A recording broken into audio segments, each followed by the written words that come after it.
Hello बच्चों, कैसे हैं आप सभी। स्वागत है आप सभी का आपके अपने चैनल वाणी एजुकेशन पर, जहां हम करते हैं क्लास 10th मैथ का कंप्लीट सॉल्यूशन। और आप सभी को पता है कि अभी हम करने जा रहे हैं चैप्टर 10 जिसका नाम है व्रत।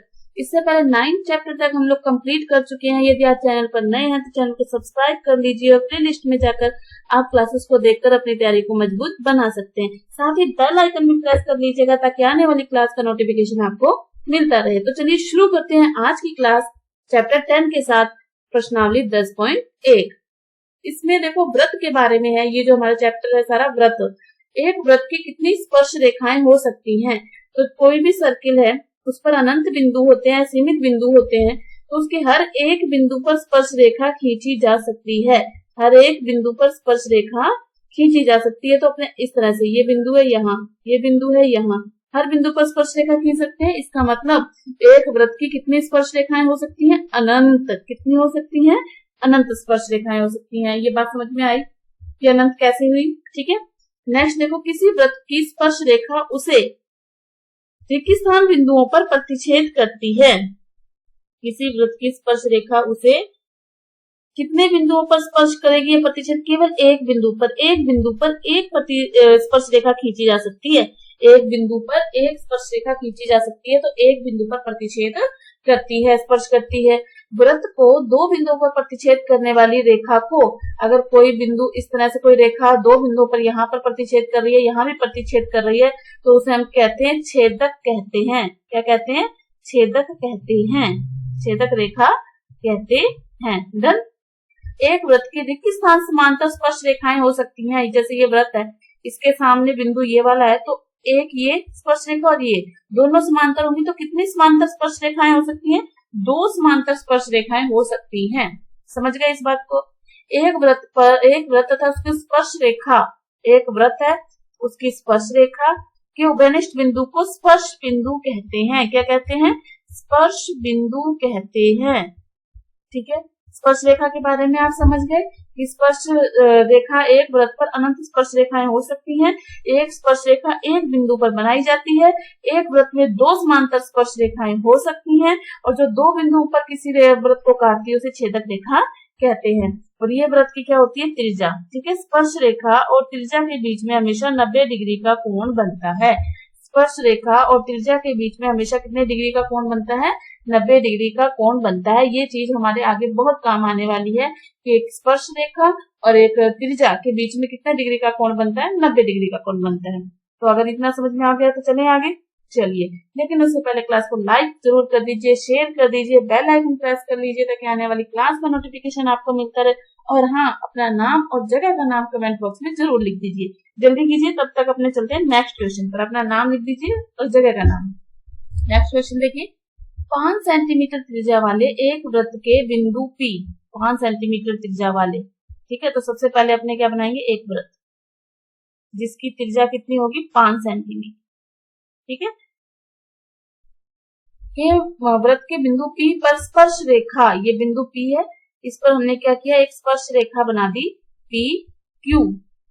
O से जाने वाली एक रेखा से बिंदु Q इस प्रकार से मिलती है, इस तरह से मिल गई O और Q की। जो OQ है वो 12 सेंटीमीटर है।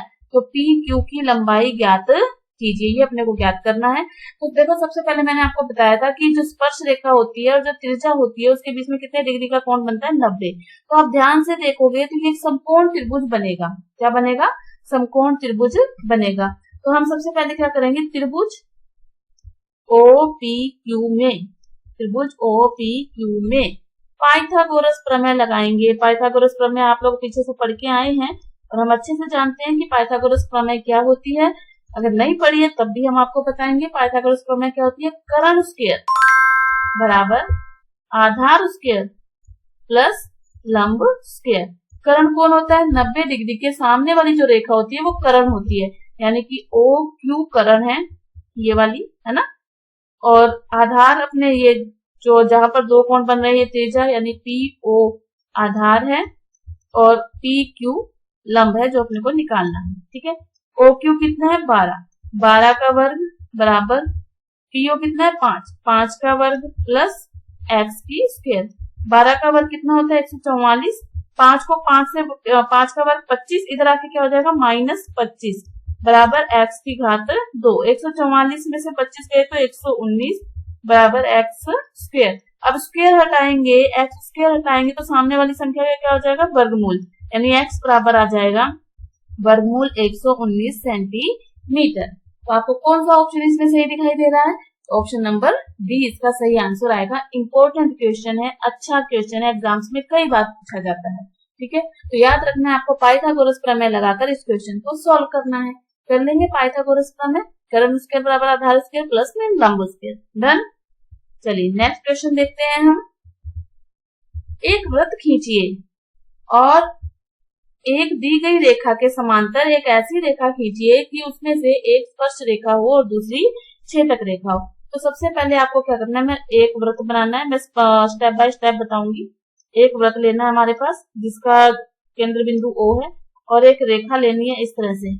एक मिनट,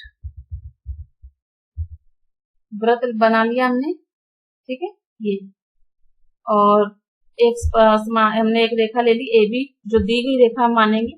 फिर हम क्या करेंगे, यहाँ से प्रकार को खोलकर एक इस तरह से चाप लगाएंगे। ठीक है, फिर इस बिंदु पर रखकर M मान लिया और इसको N मान लिया। दो चाप ऊपर लगाएंगे इस तरह से, जहां ये काटेगा उसको हम O बिंदु से इस तरह से मिला देंगे, तो ये हो जाएगा P बिंदु। फिर इस जो रेखा है हमारे पास PO, कौन सी है PO, यहाँ पर हम दो बिंदु इस तरह से लेंगे कि एक तो यहाँ पर हो और एक इसके अंदर हो। तो एक जो वृत्त पर है, वृत्त से गुजरने वाली एक लाइन खींच देंगे और जो एक अंदर है वहां पर एक लाइन खींच देंगे। इसको हम मानेंगे x और इसको हम मानेंगे y। ठीक है, ये हमारे पास CD हो गई, ये हमारे पास AB हो गई और ये हमारे पास EF हो गई। ठीक है, इस तरह से दो रेखाएं खींचनी है, एक स्पर्श रेखा हो गई और दूसरी छेदक रेखा हो गई। ये स्पर्श कर रही है वो स्पर्श रेखा और जो अंदर काट रही है वो छेदक रेखा हो गई। इस तरह से आपको ये वाला क्वेश्चन बनाना है। समझ में आया? नहीं समझ में आया तो आप मुझे कमेंट बॉक्स में लिख के बता सकते हैं कि आपको कहाँ दिक्कत आ रही है। मैं उसका सोल्यूशन आपके लिए लेकर आऊंगी, लेकिन जब आप लिखेंगे साथ ही अपना नाम और जगह का नाम लिखेंगे तभी। तो आज की क्लास में इतना ही। हमारे चैप्टर प्रश्नावली 10.1 कंप्लीट हो चुकी है। नेक्स्ट क्लास में हम मिलेंगे प्रश्नावली 10.2 के साथ। तब तक पढ़ते रहिए, खुश रहिए। धन्यवाद।